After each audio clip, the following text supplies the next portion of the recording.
Good evening বন্ধুরা। তো অনেক ভালো হ্যাবিটসের মধ্যে একটা হ্যাবিটস এটাও যে বাড়িতে ফুল গাছ লাগানোটা। বাড়িতে ফুল গাছ না থাকলে সত্যি কথা বলতে ভালো লাগে না দেখতে।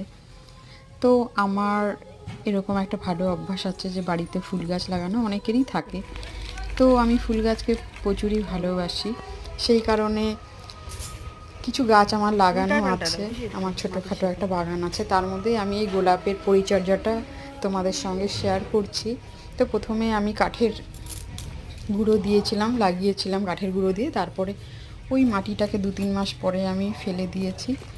ফেলে দিয়ে আমি শুধু গোবরের গুঁড়ো দেখো দিয়ে পরিচর্যা করছি গোলাপ গাছগুলো। এমনি আমি রাসায়নিক সারও দিতে পারতাম, কিন্তু সেটা দিলে মাটির অনেক সময় ক্ষয় হয়ে যায়। দেখো তারপরে 15-20 দিন পরে দেখো কী সুন্দর বুশি হয়েছে গাছগুলো, আর এরপরে ফুলও খুব সুন্দর ফুটেছে। ভালো লাগলে একটা লাইক করো।